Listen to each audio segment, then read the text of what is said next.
Well, howdy, folks. Now, I got a question for you. What do you get when you cross a bunch of Pentagon bureaucrats, a $500 million budget, and the bright idea to strap a grenade launcher on top of a rifle? Well, you get one of the most spectacular failures in modern military history, the XM-29. So grab yourself a drink and settle in, because today we're deep diving into why the XM-29 became the military's most expensive paperweight. And trust me, the story's got more plot twists than a soap opera and twice as much drama. Now, before we get into the meat and potatoes of why this thing failed, let me paint you a picture of how we got here in the first place. It's the late 1980s. The U.S. Army's got a problem. They're looking at their standard issue M16s and thinking, you know what?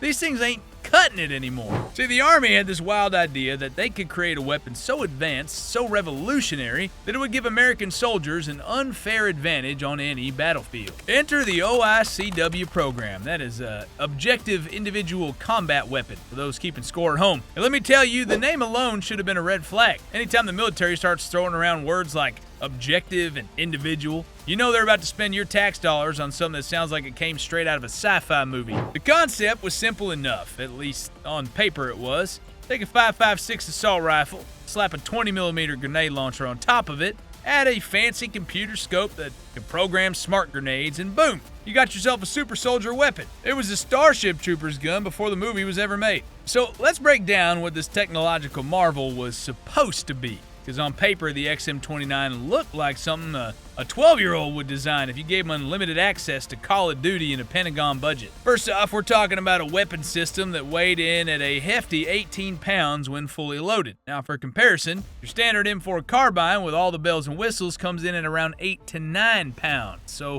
right off the bat, we're asking soldiers to carry what essentially amounts to a tactical car door, but hey, the Pentagon figured out all that extra firepower would definitely be worth it. The rifle portion was essentially a shortened version of the Heckler & Koch G36, chambered in good old 5.56 NATO. Nothing too fancy there, it was a proven design that worked just fine. The real party trick was a grenade launcher sitting up top, which looked like someone had duct taped a small cannon to an assault rifle and called it a day. This wasn't your granddaddy's M203 grenade launcher, folks. This thing fired 20mm high-explosive air-bursting rounds. That's HEAB for those who like their acronyms. Then these weren't just regular grenades that went boom when they hit something, oh no. These were smart grenades with built-in computers that could be programmed to explode at a specific distance from the muzzle. Here's how that was supposed to work. You'd point that fancy scope at whatever your target was hiding behind, press a button to laser range find the distance, and then add or subtract a few meters using plus and minus buttons. The scope would then program the grenade's fuse to detonate at exactly the right spot, like having a video game aimbot, except it cost $25 per shot, and you had a tendency to not work when you needed it most.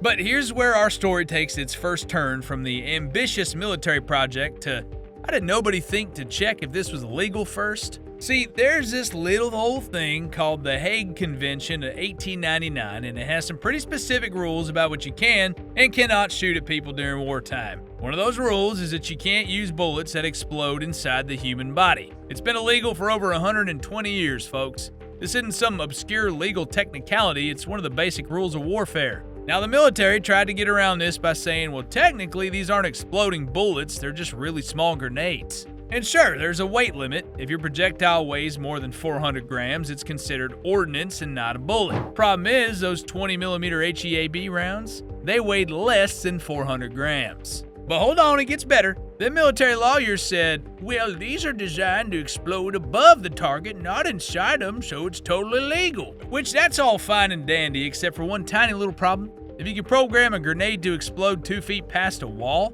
you can also program it to explode 2 feet inside a person. Technology don't care about your intentions. It's like building a car that can go 200 miles per hour and then telling the police, don't worry, officer, we only intend to use it for the speed limit. Sure, buddy. That's definitely how technology works. Anyway, so here we got the US military spending decades and hundreds of millions of dollars developing a weapon that was potentially a war crime from the moment they put pen to paper. And apparently nobody thought to run this past the legal department until they'd nearly already built the dang thing. So we got another story to turn here.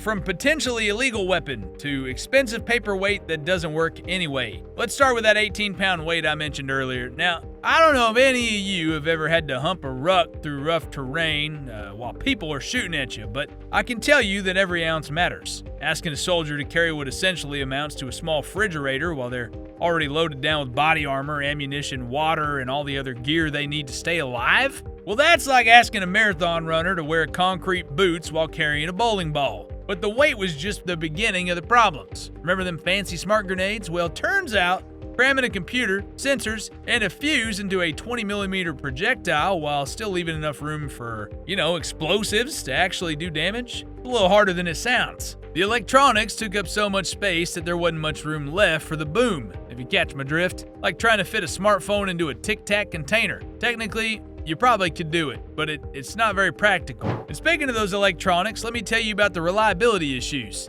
See, when you fire a grenade out of a launcher, it experiences what we call setback force. Basically, it gets slammed backwards with tremendous force as it accelerates down the barrel. Now, computer chips don't particularly like being subjected to forces that would turn a normal person into jelly. And these smart grenades had a nasty habit of having their brains scrambled before they even left the muzzle. And the whole dang system was dependent on batteries. This thing sucked power like a teenager doom scrolling on an iPhone. Without batteries, you couldn't use the rangefinder, which meant you couldn't program the smart grenades, which meant you were basically carrying around an 18-pound club with delusions of grandeur. The freaking testing phase of the XM29 was like watching a slow-motion train wreck, except the train's on fire, full of taxpayer money, and somehow also illegal under international law. Every time they thought they'd solve one problem, two more would pop up like a game of whack-a-mole played with hand grenades. The complex feeding mechanism for the grenade launcher had more moving parts than a Swiss watch. Just like a Swiss watch, it didn't like getting dirty, wet, or generally treated the way military equipment tends to get treated in the field. I remember reading that one test report where they had a 40% malfunction rate during a single exercise. That meant that every 10 times a soldier tried to fire a grenade, 4 times nothing happened, or worse,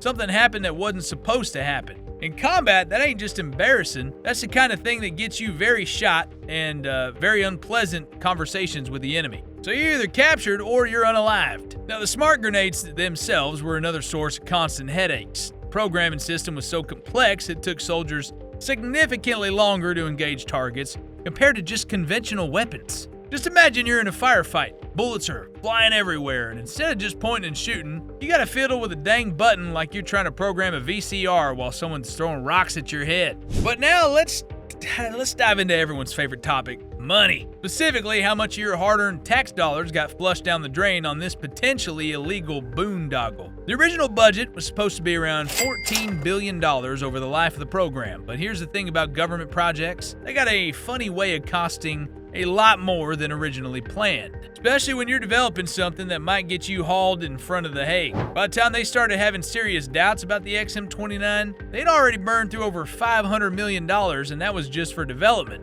Each individual XM29 itself was estimated to cost around $10,000 to $12,000 per unit. For comparison, an M4 carbine cost the military about $700. But we're talking about a weapon that cost 15 times more than what it was supposed to replace, weighed twice as much, was less reliable, and didn't actually work as advertised. Oh, and it might have been a war crime. But nobody wanted to be the guy who stood up in the Pentagon briefing and said, hey, maybe we should have checked if this was illegal before we spent $500 million on it. That right there is a career-ending conversation. So this is where the story gets a little interesting here. When it finally dawned on someone they might have spent decades developing a war crime, they couldn't exactly come out and say, oops, our bad, turns out we accidentally built something illegal, tee-hee. So instead, they started making up excuses. First, it was reliability issues, then it was weight concerns, then it was cost overruns.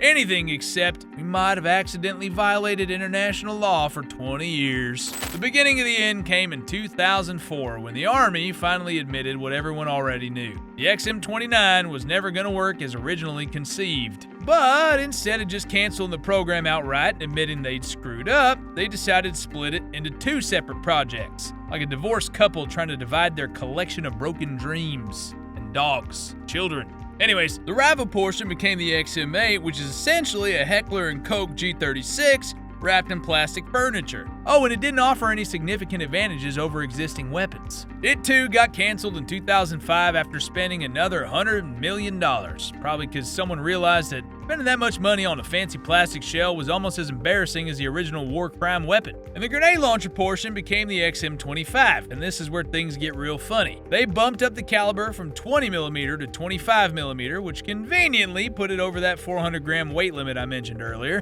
So suddenly it wasn't a potentially illegal exploding bullet anymore, it was a perfectly legal small grenade. Problem solved, right? Yeah, you might have guessed, but not exactly. The XM25 was still plagued by all the same reliability issues, cost problems, and general uselessness as its predecessor. It did limp along for another decade before finally getting canceled in 2018, but at least it was a legal failure instead of an illegal one. But here's what really gets my goat about this whole mess. While the Pentagon was wasting $500 million on a weapon that didn't work and might have been illegal anyway, soldiers in Iraq and Afghanistan were getting killed because they didn't have proper body armor, armored vehicles, or even basic equipment that actually functioned. Now you might see where I'm going with this, but that $500 million could have bought a lot of things that would have actually saved lives. Better armor, more reliable radios, improved medical equipment, you name it. Instead, it got flushed down the drain on a science project that never had a realistic chance of success and probably should have been run past a lawyer before they started. So, there you have it, folks, the complete and utter failure of the XM29, a weapon that was supposed to revolutionize warfare, but instead became a cautionary tale about what happens when you don't do your homework before spending $500 million. Dang it. That XM29 failed because it was trying to be everything to everyone, and in the process, it became nothing to anyone. It was too heavy, too complex, too expensive, too unreliable, and quite possibly too illegal to be useful in actual combat. But folks, if you enjoyed this deep dive into military procurement gone wrong, hit that like button, throw me a hype, and hit that notification bell thingy. And if you want to learn about real war crime guns that were used in war, check out this next video to your right. The basis of the complaint will blow your mind. Till next time, keep your powder dry, your weapons legal, and remember, sometimes the best weapon is the one that actually works when you pull the trigger. Y'all come back now, you hear?